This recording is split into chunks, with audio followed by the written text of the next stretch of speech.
What is up, everybody? Welcome to the Parleh Show, brought to you by Bet99. Justin Pooney here. No Rob Conway because he is en route to Ottawa for the 36th Open to take on the one, the only, our other co-host, Mr. Matthew Barnaby, joining us today. And also, Sean McCormick is filling in. Barney, how's it going? Are you all ready to take down Rob Conway this weekend? I am, but not till tomorrow. It looks like it's going to rain today, so his beating will have to wait till tomorrow. He doesn't know. I put him on a little goose hunt and sent him to the wrong address, so hopefully he's a little late. I only so much time with Rob Conway, but his beautiful wife is coming too, so should be a great weekend. Should be a great weekend. Hopefully the rain only subsides today and we can get some good golf in this weekend.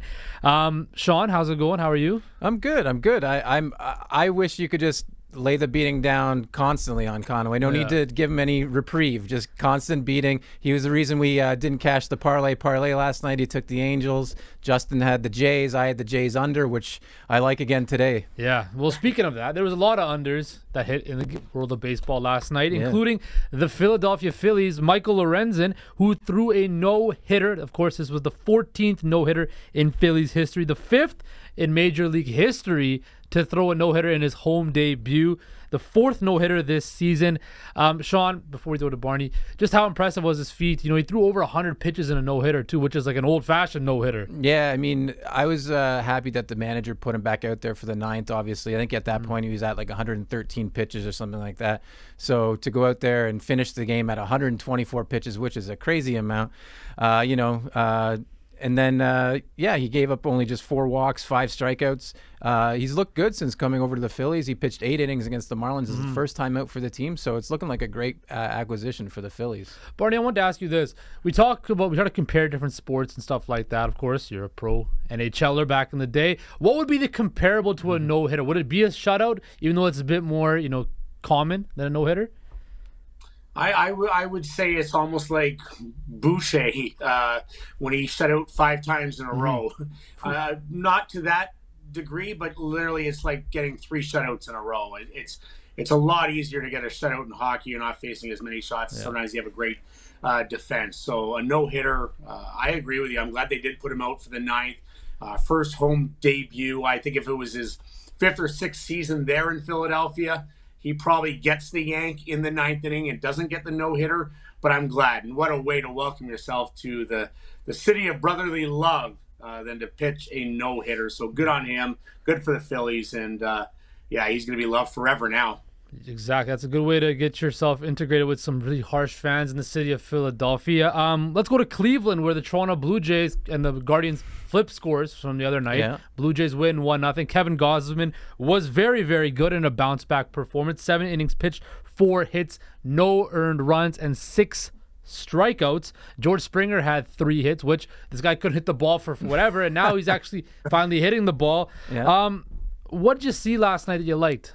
I saw a great 13-pitch at-bat from George Springer that ended in a home run. I mean, you hit the nail on the head. He went through a bit of a slump. I wasn't too panicked. I said, hold off. This guy has a big enough track record where I wasn't too concerned. Obviously, you don't like to see those things. Obviously, you start to wonder what's going on with him. Is he hurt, or is he just, struggling at gripping the bat a little too hard? But, he has hits in 6 straight. He's batting .500 over his last 6 games, turning a corner here for the Blue Jays. So I really like to see that. And I really like to see the Blue Jays have only given up 2 runs in 3 games to the Guardians. I mean, that's great. Let's see if Alek Manoah can keep it going today. What do you think about today's game, Barney? How do you think Manoah will fare against the Guardians? I mean, the Guardians can't seem to hit very well the last few weeks. Yeah, I'm just impressed with the Blue Jays finding different ways to win. The bats had been hot, and now they're cold and still finding a way to win 2 out of 3 games, scoring 4 runs. So that's very impressive, and I think that's good for the final stretches they get through and get into the playoffs and find their way through. So I think when you expect this team to be a good batting team, and without a Bichette that had obviously got injured, where's the offense going to come from? Well, it's been the pitching, and now Alex Manoah, you look at him pitching today, had a great outing last time. So I like this team. I think the bats will come alive. I think they're the better team, and I think they win today. Well, yeah, it's two pitchers that have kind of fallen from, great heights that they've had. Alek Manoah this year's 3-8, 5.72 ERA. Noah Syndergaard's 1.15, 6.75 ERA. Yeah. Sean, these guys that used to be, Manoah's relatively new in his career, and Syndergaard had a pretty nice tenure with the Mets. Both guys have fallen out of favor. Yeah. Alek Manoah, we've talked about it the other day. Do you think he's going to be in the playoff rotation, Barney? Come playoff time in 30 seconds or so. I do. I think he finds his way. I think there's a lot of runway for him to find his game, and I just think he's too talented. We've seen what he can do last year, and I think he finds his game and he finds his way into that rotation. Sean, quickly. Yeah, no, completely agree. I think eventually, again, if it goes more than if they go into a deeper playoff run, he's not going to get the first few starts for the Blue Jays, but you'll definitely get probably the fifth start. I would probably start him over Ryu right now, who seems to be healthy after taking that ball off the leg. He's supposed to make his next start on the weekend versus the Cubs, so that'll be good. And also for today's notes, just in case people are wondering, Kiermaier's still out with an injury. You've got Varsho taking a day off. Nathan Lucas will start in center field for the Blue Jays. I don't know. I like the Blue Jays to win again today. I like the under as well. I think it's 9.5. Even though Syndergaard is a little blown up, it just doesn't seem like either team can really get the bats going. So that's where I'm leaning for this contest at 1:00 this afternoon. Yeah. So that's coming up real quick. The Toronto Blue Jays, of course, will have their final matchup against the Cleveland Guardians in this 4-game set. Coming up after the break, we're going to dive into the world of NFL. Joe Mixon's back in the news for all the wrong reasons. The Hard Knocks episode finally debuted, where we're finally going to get the chance to see Barney's QB1 behind the scenes and kind of repairing his image. Plus, there's some preseason action as well tonight. So stick around. You're not going to want to miss it on the Parleh Show.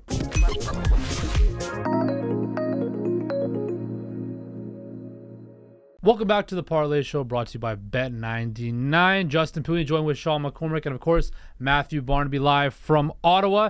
We're going to get into the NFL talk in just a couple minutes, but some big news in the golfing world that dropped this morning. Apparently, Phil Mickelson, over the last few years, has tried to bet over $1 billion and also bet on the Ryder Cup. So let me just go. Allegedly. It's all allegedly. We're throwing Barney a bit of a swerve here, but this news just came out like a few hours ago. But I think it's crazy here. What is alleged? We all knew Phil gambled, but I didn't know he gambled like this, pulling kind of like a Pete Rose type of situation as well.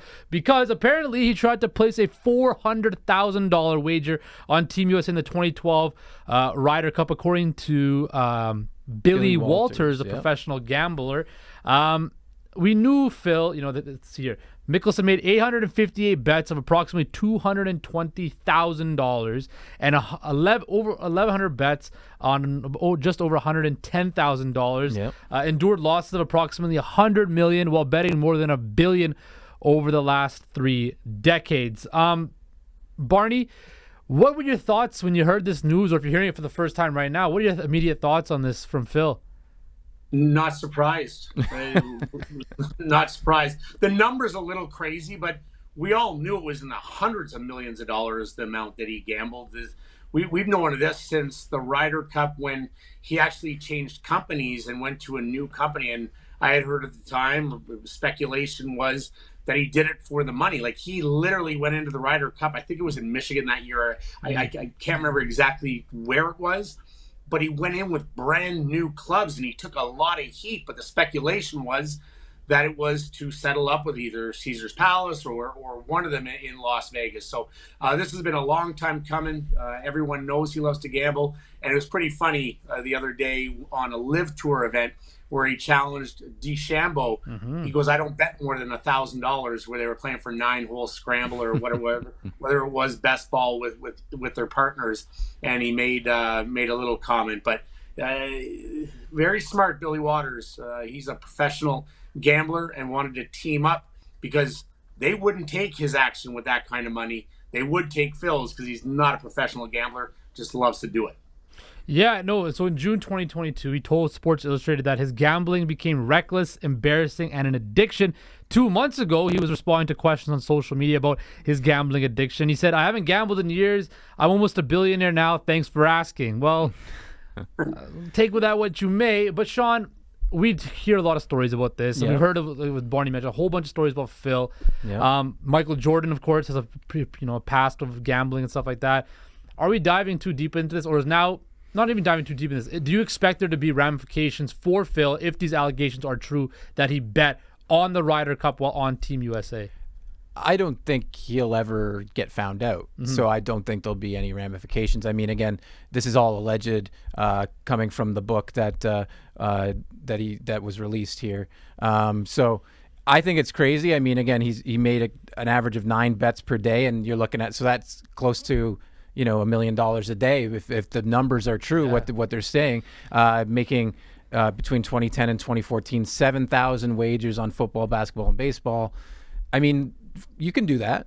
There's no problem with betting football, basketball, and baseball. But when you allegedly call up Billy Walters and you're like, hey, I'm playing in the Ryder Cup, you should probably throw some money on America for me. You can't do that. Like that's what Pete Rose got banned for. That's why Pete Rose isn't in the Hall of Fame. So I definitely have a problem with that. Like, you can't. I like that he's betting for his team and not against his team. I mean, I think that's also a better, if you're gonna play like pick sides. Hedge your bets. Hedge yourself, you can't hedge your bets yourself like that. So that I'm okay with. Barney, my question too is like, do you think this is why he joined Live too? Like, I mean, obviously he had a bit of a problem with the PGA, and he wanted to make more money, but like, obviously this would help spell some of those gambling losses if those numbers are true as well. I mean, again, they're saying he hasn't gambled in a long time. Whether you can take that for truth or not is another thing as well, but I don't know. It's a little shady that he goes and joins Live for a $200 million, and that'll really help the gambling losses over the years for sure. Yeah, I think anyone offers me $200 million any which way, whether I'm losing or I'm even or I'm up in the gambling world, I'm taking the money. So I don't begrudge him for taking the money. There could be speculation any which way. I don't think there's anything coming. I love to gamble, and I've bet football since I've been 20 years old, through bookies at the time, and now obviously it's become legal. And but I always did it. Jaromir Jagr was a huge gambler. Loved to bet football, as I did. So we did it together. Obviously different stakes, different levels. He also loved blackjack in Vegas, where I've been a poker player and love to play poker. So I love to gamble. I'm never not going to gamble, but I gamble responsibly within my means, that it's not going to affect my daily life. And I think we always tell people, if it's going to affect your daily life, don't do it. But does it enhance the sport that you're probably watching? Yeah. Did I ever bet on hockey while I was playing? Absolutely not. Did Jaromir Jagr? Absolutely not. That's where you start to get in trouble. And if you look at the NFL, the suspensions that have been handed out, namely a guy like Calvin Ridley, that's where there is a serious problem. If it is true that he bet on the Ryder Cup and they can prove it, there will be ramifications going forward. He's never going to play in another Ryder Cup, but that's just because he's getting older and he's not one of the best players in the world anymore. But these numbers are crazy, and we know Phil. And do I think that he doesn't gamble anymore? Absolutely not. I think he still is close, probably is close to a billionaire. Maybe not to the same levels, but certainly I don't think he's quit.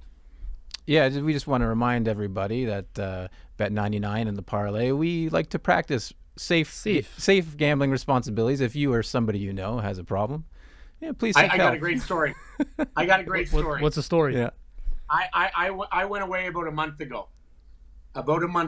We went on a guys golf trip to Kingston, Ontario, and I had too many cocktails during the day. I had a great time playing golf. We went to the bar, and I clicked on our Bet99 app, and all of a sudden it popped up. It said, "Are you fit to play?" I have to be the first person ever to click no. Yeah. And I put my phone down. Yeah. I mean, the boys loved it, but I was not fit to make a bet. And thank you for putting that on there, because I actually used it. Most people, when they see that, especially if they've had a few cocktails, their immediate liquid courage will hit the yes and put the biggest bet they know down. But as Barney said, it's tested and proven to have results in saving people some money. I wanted to talk about, you mentioned the NFL stuff, how they're going to regulate players gambling. They're going to look at IP addresses and stuff like that. Is that something where players are going to have to give up some of their privacy now because sports gambling is so prominent, so that leagues can regulate that this does not happen?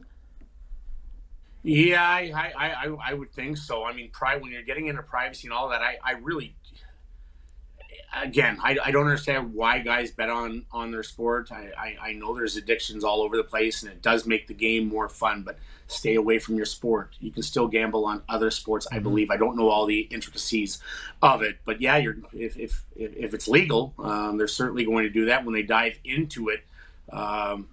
Listen, there's a lot of smart people out there that don't get caught in what they do. I'm not suggesting that, but I don't know how these guys do get caught in that realm. So it's just a slippery slope. If you play football, don't bet on football. You play on hockey, don't bet on hockey. And Pete Rose, we should have learned this a long time ago. If you're a player or a manager or whatever it is, stay away.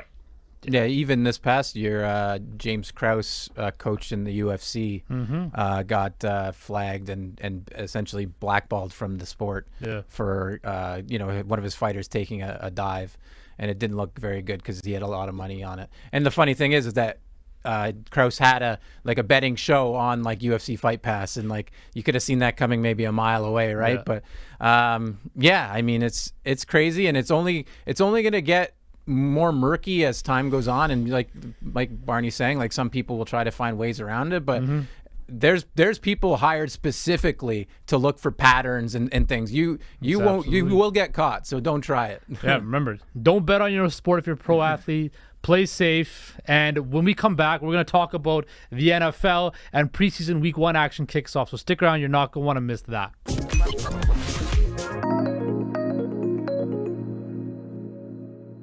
Welcome back to the Parleh Show, brought to you by Bet99. Justin Pooney, Sean McCormick, Matthew Barnaby, live from Ottawa. Now we're going to talk about something that's near and dear and close to Barney's heart. The New York Jets debuted on Hard Knocks. Episode 1 came out, and quite frankly, it was pretty much all Aaron Rodgers, as expected. As expected, he is one of the biggest names in the NFL, and he's now on the New York Jets. The biggest takeaway I got was just how much Aaron Rodgers has changed his persona, how he's, now a team guy. You saw him, his handshake with Sauce Gardner, him saying, I got some good stuff for you today to the cameras, being really jovial and happy. Barney, I don't know if you watched the first episode yet or not, but if you did, what were your biggest takeaways from it, and what do you think about Aaron Rodgers' new and improved media persona and his new image? Yeah, I did watch it. I was counting down the days till listen, I've been a Jets fan for 37 years. I've said this many a times. Yes.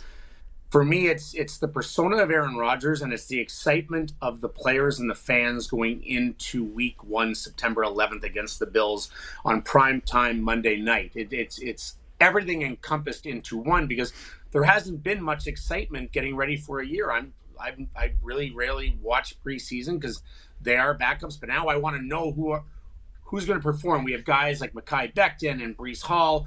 Breece Hall hasn't taken the field yet in any games, but how are these going to perform if someone does go down, or if they're ready to take that starting role? Aaron Rodgers has completely transformed what people think about him around the league, what coaches and GMs and reporters and young players think about him, and the belief that he brings, just that persona, that now they are a championship caliber team because of one player. And it's not just one player. There are several other players, but one player can make a difference, they believe, in how they are perceived and their expectations.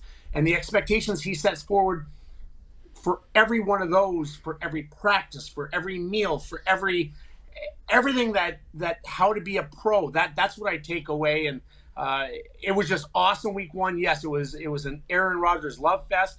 He's a 4-time MVP of the league. Anyone that didn't expect that is crazy. But going forward, I think you're going to see a lot more personalities from the young guys come through. Yeah. Yeah, I totally agree with you. I think that, it's one thing to Aaron Rodgers only has to show what he wants to show to people, right? That what he shows you might not be who he is, right? I mean, that's not for us to decide who Aaron Rodgers is. My question to you, Barney, was I'm not completely sold on Robert Saleh yet. I mean, he's got an 11-23 record as a head coach. I mean, relatively young head coach, and on a team that was rebuilding. Great defensive mind, great defensive coach. I didn't really get his analogy of like eagles and crows off the top. He was kind of like awkward about it and stuttering through a little bit. What are your thoughts on Saleh? And is he on like a bit of a shorter leash like this year? I mean, I'm not expecting him at all to get fired. I'm expecting the Jets to exceed their win total. But heading into next year, maybe, what do you think about Saleh, and does he have a long-term future here with the Jets? Listen, I'm completely the opposite. I absolutely love him. I liked Rex Ryan, but I thought he was just a little too much media crazy for it, and the spotlight on him. Listen, we had Adam Gase, who's the worst coach that's ever coached in the history of the NFL. Crazy eyes? I watch a lot of I watch a lot of football, and I couldn't run a team, but I feel like I could run a team better than Adam Gase. Saleh, I just ordered. Now my wife likes him for various different reasons because he's absolutely stacked and a good-looking guy. So I just ordered for week 1 as we're going to the game. I'm here for Coach Saleh. Now that's also aging us, where she's more into the management side of it than the players because we're both 50 years old. But I love him. I think he is a true leader, and the story of him, how he became a coach because of 9/11 and his brother. And to me, he's just a leader that is a little old school, but embraces new school. And I always love coaches that are willing to be really hard on you, but are really honest, but are also willing to give you a hug or a high five. And I think he encompasses all those things. He is a great tactical defensive coach, and that's why Nathaniel Hackett was brought in. He probably wasn't a great head coach. He only got 1 year, and it was terrible there. But there's no one that speaks greater volumes on his mind as an offensive coach than Aaron Rodgers. So they bring in all these guys. They have some great offensive weapons. If you look at Garrett Wilson and Breece Hall, and now they're all going to do what they do best. But I think he's a true leader, and I think he's a long-term effect on this team. They won 7 games last year. His record couldn't be any better than it has been through his first 2 years as head coach, because they haven't had a good enough team. They haven't had a good enough quarterback, and they've dealt with a lot of injuries. So this year is the year they have to have at least 10 wins and go 10-7 and make the playoffs. Yeah, I'm not casting my judgment. I didn't really like how he handled the Zach Wilson stuff last year, but I had to deal with. I'm a Broncos fan, so I had to deal with Hackett last year, and Adam Gase light, Adam Gase light for week 5. Can't wait. We're gonna have to come up with a wager on this. They had that one moment where Hackett was trying to distract Rodgers by saying some things, and then Rodgers claps back and says Sean Payton, right? Nice little joke right there. I do think the New York Jets, they're gonna be that division's tough. We've talked about it before. That division, the AFC East, is loaded. I think Miami looks really good on paper. Now, the loss of Jalen Ramsey is very big, but from all reports, the rookie cornerback taking his spot has been playing pretty well. Of course, there's the Bills, the Jets. Could the Jets... What's the worst-case scenario for the New York Jets? Because we're talking about them being a 10-win team, but what's the worst-case scenario? Aaron Rodgers getting hurt? That would be mine. Yeah, that's worst case scenario, and everything goes in the dumper.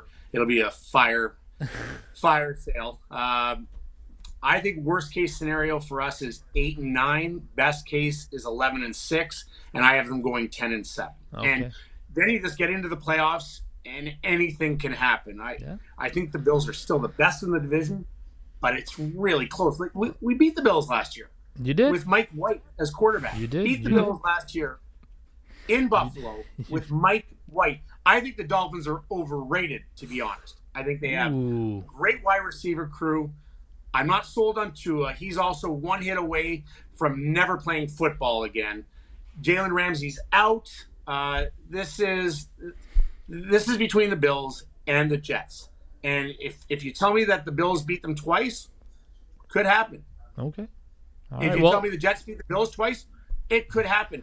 The Jets have a very tough first 6 weeks. They have to get at least 3-3 through the first 6 weeks. Well, two teams that have no chance of smelling the playoffs this year, the Houston Texans and New England Patriots square off tonight in some preseason action. I didn't really sell it that well. It's expected that C.J. Stroud will start, of course, the Texans' first-round pick this year. Mac Jones is going to be the starter we suspect this year for New England. Oh, he's definitely going to be the starter. Potentially. So that means that Bailey Zappi or Trace McSorley could get the start. DeMeco Ryans, it's his first season in Houston. And of course, he took over Robert Saleh's position as defensive coordinator in San Fran. Barney, let's start with you. What do you expect from the Texans this year, the rebuilding Houston Texans? Listen, it's going to be trial by error with this team. It's a young team. You have a young quarterback coming in, and there's no harder league, as we saw with Zach Wilson, the number 2 overall pick a couple years ago, coming in and trying to have success. There's no greater disparity between going with a quarterback that was great in college to going right to the NFL. It's just completely different. The equality of the teams, instead of playing lower talent and having all the best talent on one team. So I expect it's going to be an up and down season. They're going to have some flashes, and then there's going to be some struggles. I don't bet a lot. I keep it very small in preseason, because even like the Jets last week, they're up 16-3, and now we have guys that are never ever going to play in a Jets uniform coming in, and your money's being either won or lost on guys that are never going to play in the NFL. So I think that's the hard part about betting it. The only way I watch preseason, if it's not the Jets, is to have a little money, and I'm on New England for tonight. Yeah, I don't mind New England for tonight. I think it'll be tough. I mean, Stroud, and then you've got Mills backing him up. So, I mean, you're going to get good quarterback play from the Texans. I just think that the Patriots, with a top 5-ish defense in the league, they should be able to hold the Texans to relatively low points. I'm looking forward to the Seahawks game. That's what I was able to tee up right now. Yeah. I mean, you get to look a closer look at Jackson Smith and Jigba. I think I'm really looking forward to seeing what this offense is capable of with those 3 wideouts in Seattle. Well, I don't think you're going to see a whole lot of DK Metcalf. No. DK Metcalf, Tyler Lockett, and JSN in the preseason. No Geno, no Kirk Cousins tonight in Seattle. Nick Mullins will get the start for the Vikings. But the Seahawks running back, room is kind of beat up. Kenneth Walker and Kenny McIntosh are both out. Zach Charbonneau just got back to training camp. I think the Seahawks can surprise the world and win the NFC West, but then that's just my bias coming out probably. But this team is young, loaded, fast, right? Barney, let me ask you, when you look at the Seahawks, you look at Pete Carroll, how they've rebuilt this organization after that Russell Wilson trade, can you see them taking that next step to becoming, into the same ranks as the Phillies and the San Frans and maybe the Dallases? I don't see them there. I don't see them on that echelon. I find them just below. Listen, Geno, no one expected what Geno Smith did last year, and I'm so happy for him, because he was a Jet, and I would have loved to see him do that with the New York Jets. But he's always been one of those guys you cheer for. Listen, to do what he did and be a backup and be out of the spotlight and then be given a chance like 10 years into the league as a backup is pretty incredible. The one thing about Seattle is it's one of the toughest buildings to play in, one of the toughest stadiums to play in, and that stadium is tough to go in and win. So Pete Carroll's a great coach. He's one of those old school, new school guys that I talked about. Loves the hugs, loves the high fives, very vocal, and I think they can surprise people, but I don't have them in that upper echelon with the teams you mentioned. Well, that is all the time we have today for you, Barney. Enjoy the golf. Take care. Make sure you beat Mr. Rob Conway up. We want to thank you for your services this week. Enjoy the weekend. When we come back, we'll be talking with Sarah Perari about the Women's World Cup. The quarterfinals kick off. So stick around. It's going to be exciting.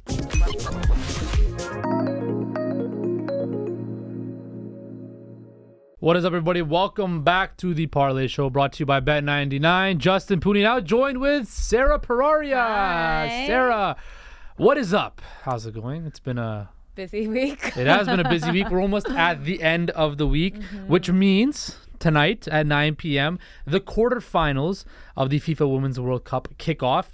Spain, very near and dear to your heart, taking on the Netherlands. Of course, then we have Japan versus Sweden. And then this weekend, it's Australia, France, and England, Colombia. But let's start off with the matches that are, closest. Spain versus Netherlands, okay? A Netherlands side that's kind of been not talked about enough. A side that's playing very well. A Spanish side that's played well, but also have had some down points. When you look at this matchup, Spain are obviously the clear-cut favorites here. But could the Dutch surprise everybody and take down Spain? Sorry, are they the favorites in the odds? I haven't checked. They are. Okay, because that's interesting because the Netherlands are a really solid side. Some of the best football I've seen in this tournament so far. I'm really looking forward to this game because I think this game is actually going to really show quality football, which we have, of course, in tournaments. You see some, you don't. There's dirty football. There's, penalties, getting by, whatever. But I actually think this game is going to really show some class football. I think this could go either way. What are the odds for this? So in the 90 minutes, it's Spain minus 108, and then Netherlands are plus 325 to just. That's insane. To simply just qualify though for the next round.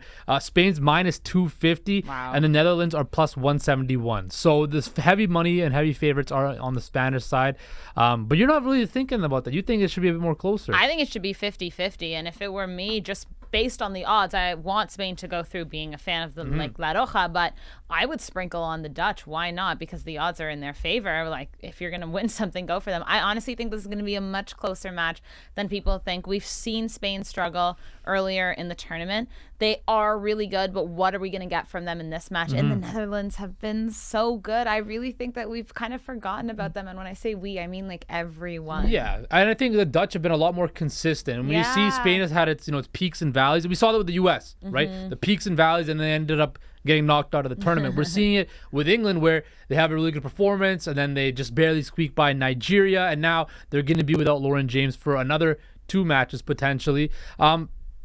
I will take Spain because I think they're a better side. I think if talent all prevails and they play their A game, they will beat the Dutch. But like you mentioned with tournament football, you never know, right?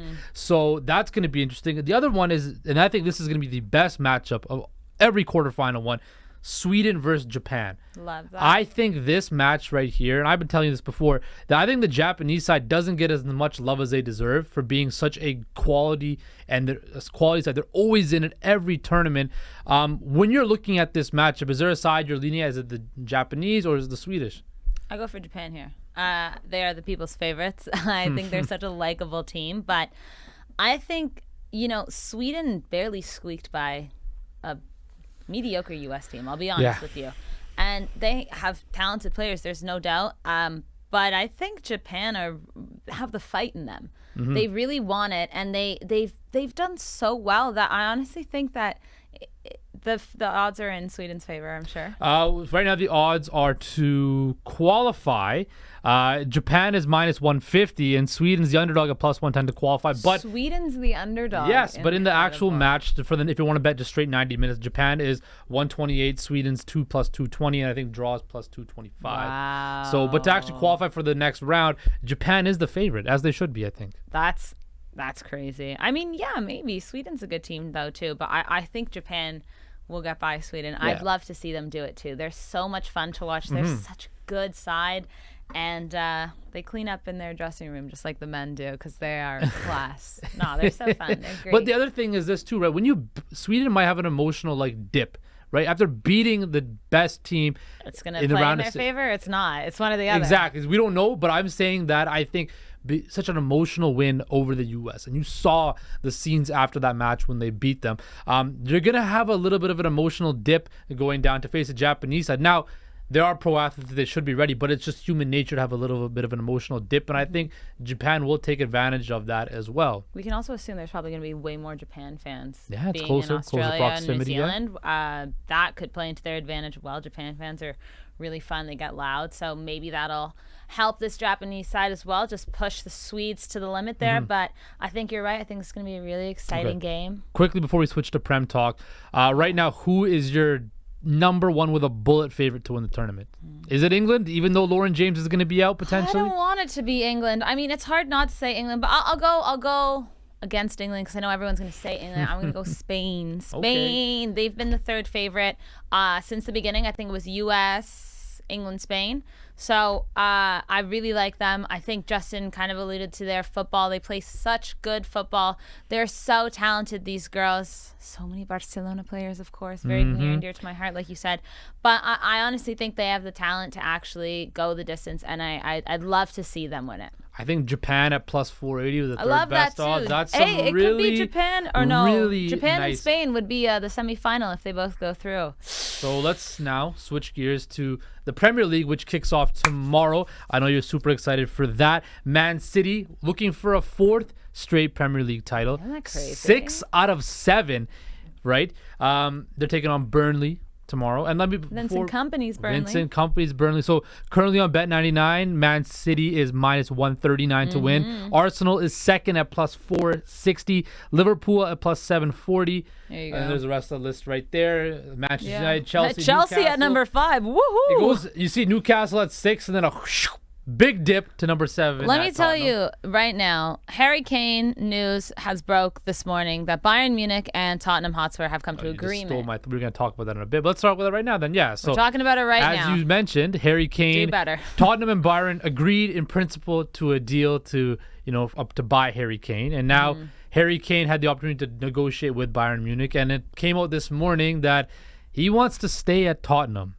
Well, that's what Sky News reported. Now, we have to remember that is the British media, so they could be a little bit in favor of one side than another. I'm not taking anything seriously right now. We've heard the rumors throughout the last month and a half in the summer transfer window. I think he needs to go to Bayern Munich. He needs to compete in a team that is in the Champions League, a team that can win trophies. And guess what? In a year, he can go somewhere. Wherever he wants he wants. And you mentioned it. So, if he's free, he could go to Man United. We've talked about how he fits in really well there. Rasmus Højlund, their new signing, I don't think is going to be their guy. They can't rely on him. They can't rely on Marcus Rashford. We know all of this. So, anyways, Tottenham being number 7 there. If Harry Kane goes to Bayern Munich, all the way down, I'm seeing Tottenham around maybe 9 or 10, like middle of the table, Mid-table. steady, absolutely, yeah. Bit curious about Chelsea in that 5th spot we saw. After all the players they sold, right? They sold a bunch of players, but Christopher Nkunku, their new signing from RB Leipzig, young 25-year-old, solid striker, 23 goals last year in the Bundesliga. Yeah. Injured and not looking to come back until now December. Okay, so who's going to step up now? This was the same issue Chelsea had last season. They didn't have a striker. They didn't know who to play up front. Yeah. Now, they have Mauricio Pochettino, of course. Who Kane apparently likes to play for.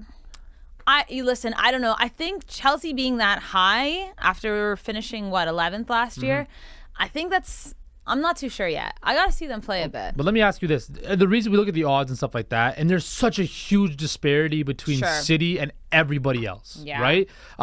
City is the clear-cut favorite to win the Prem. Sure. Is there any team out there that could somewhat resemble a challenge to them? Is that team Arsenal, or is this just a cakewalk for City to win the Prem once again? Arsenal have a really, really good squad. They brought in Declan Rice. They brought in Kai Havertz. Mikel Arteta is a great coach. But the way they crumbled last year does give me a bit of concern that it could happen again, in the sense of they're just a younger side, less experience. Maybe it was getting to them. I don't know. I hope they don't.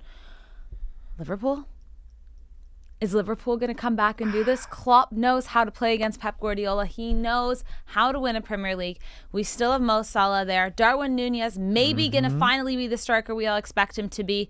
They built that midfield. They rebuilt it, Virgil's back, still back. Another year removed from his injury. They have a good squad. I want it to be Arsenal more so just to see that young team kind of do what we wanted them to do last year. But I'm kind of wondering if Liverpool is going to do it again this year. I don't know. I think Arteta's a really, really good manager, and he proved that last year. Sure. Again, they did collapse, like you mentioned, a young side that just lost way. It seemed like it was inevitable they were going to win the Prem at one point, and then they just kind of lost their way in the latter part of the season. I think to win, you got to go through those situations where you got to go through some stuff to learn to lose before you win type of situation. Yeah, right? they could use it to their benefit. They could use it to their benefit, but I think it's so hard to bet against City.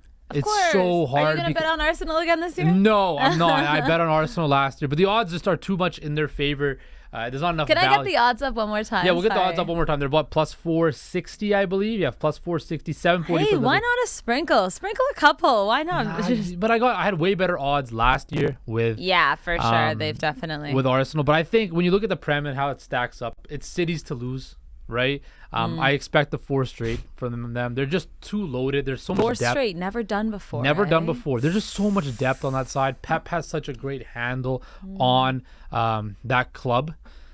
They didn't have the best performance in the Community Shield. They should have won, right? If it wasn't for a sneaky deflection and then some penalties, they would have been the winners. But again, it seems to me that City is just in an era. We're in the era of City, the City era, the City decade per se, where they're so much better than everybody else, and I don't think anybody can come close to them. I think I can see Man City winning the Premier League again, but I don't think I'll see them winning the Champions League, and I think that's going to be a decision they're going to have to make throughout this season, and they'll lean to the league, which is totally fine. But it is really hard not to see them. It is very hard. Now, what's going to be hard for a lot of fans in England is to see their teams get relegated. When you're looking at some of the sides right now at the bottom of the table, any indication? Luton. Luton Or you got Sheffield United, Yes. Nottingham Forest, Bournemouth, Burnley, Hey, Fulham. don't talk about Forest and Bournemouth like that. Those cherries did pretty well last year, I thought. Let me ask you this, and who do you think are going to be on relegation watch for the entire season? Well, let me just pull up the standings, and I'll tell you right now. All right, Luton Town, sorry, you gotta go. Sheffield, maybe. And how about Everton? You guys played like Really? absolute garbage last year. Yeah, Everton were only maintained their win, or their stay in the Premier League last year on the last day. Yeah. I'm not convinced by this team at all. Listen, I know we got a big Sean Dyche fan in the building, Albert Vartanian, but I mean, we're all Sean Dyche fans, but listen, I don't know. With how they ended the season last year, I'm not convinced at all. I think Everton are going to go down. And I'd love to see Burnley stay with Vincent Kompany after the way they won the championship, stay up there with Mr. Guardiola. But yeah, I'll go Luton Town, Everton, and Sheffield. How about that? Okay, Who now do you got? relegation-wise, Luton, Sheffield United, I'm going to go Wolves. Wolves just got rid of Julian Lopetegui. I'm going to go Wolves. Let's take a look at, just before we go, who do you think was going to lead the league in scoring this year? I can't throw you a curveball right now. Who's going to lead the league in scoring? Wait, is that a curveball? Is it Erling Haaland? Is that Holland for sure? Listen, if Harry Kane goes to Bayern Munich, he was the closest last year. I don't see Rasmus Højlund and Nkunku's injured. Darwin Núñez can even get the high. I don't think so. To me, I would be shocked if it's not Haaland. Okay, I just wanted to make sure that we're all on the same page. We all think Holland is going to win the Golden Boot once again. Coming up after this break, it is time for the Parlay. After Rob Conway kind of fumbled the bag yesterday and screwed us over, Sean McCormick and I will dive back in and give you our picks for hopefully a winning night tonight in the world of sports. So guys, do not leave anywhere. One more break, and it's the Parlay time.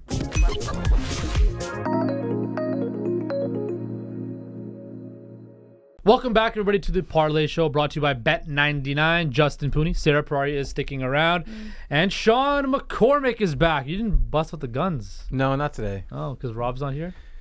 I don't know why, to be honest. Good. I'm glad you kept him in the holster and didn't bring him out. It is that time of the show where we've reached the Parlay. Of course, we went 2 for 3 yesterday. Rob Conway jacked us over, and now he doesn't have the wherewithal to show up today. No, I'm kidding. He's doing something more important. So I'm going to go first. I'm going to throw it to you guys. Okay, right. I'm going to go the Seahawks minus 3.5. I want to see what Jackson Smith and Jigba will do. I think they're going to feast. Nick Mullins has never had success in Seattle, whether that's regular season or preseason. So I'm going to go with the Seahawks. Sarah, your pick. Yeah, Spain, Netherlands go for over 2.5 goals here. Spain put up over 3 against Costa Rica, Zambia, and Switzerland, but they also got scored on 4 goals from Japan. Netherlands, 7 goals against Vietnam. This one has goals written all over it. I like it a lot. I think it's easy money. Goals. And it's at a decent time tonight, 9 o'clock. Yeah, we'll be there with the popcorn. Yes, before bed. Yeah, my favorite bet would be the Jays under, but that starts in 5 minutes, so I can't give that as my official play. No. I'm gonna go with the over in the Philadelphia Phillies Washington Nationals game. Both Aaron Nola and Patrick Corbin are struggling. I think Nola given up 5 runs in his past 2 starts each, and Corbin's given up 3 runs in 5 of his last 6. So just a lot of runs given up by the starting pitchers, and I believe in this Philadelphia Phillies offense to get some runs across too. So 9's not too high of a total, and I like that. Well, there you have it. We have the Seahawks minus 3.5. We have Spain and Netherlands over 2.5 total goals. The Nationals and Phillies over 9. If you add that up on Bet99, it's plus 689. So we'll give you some nice change there. Yeah. Those are our official picks. Now, guys, we only have about a minute left. Yeah, we got some exciting Premier League action this week. We talked about it at nauseam. Yeah, Sean, let me ask you this. Who's going to win the Premier League this year? Oof. I mean, how can you bet against Man City? I don't like the value. It's like, was it plus 190 or something like that? Minus 132 for them to win. Yeah, no, it's not good enough. I'd look at like the top 4 market, top 7 market, and see what I can find value in there. Because, I don't know. It's just tough to bet against that Man City squad. Who's your favorite to win the Women's World Cup so far right now? Right now, I mean, Spain's looking good. I expect them to advance tonight. I wouldn't mind taking them in regulation time tonight at like minus 108 or something like that. I like that. Ooh, you heard it here first. The kiss of death from Sean McCormick. No! We will see you guys all tomorrow on the Parleh Show, brought to you by Bet99. Rob Conway will be not back, but I'll be back though. So take care.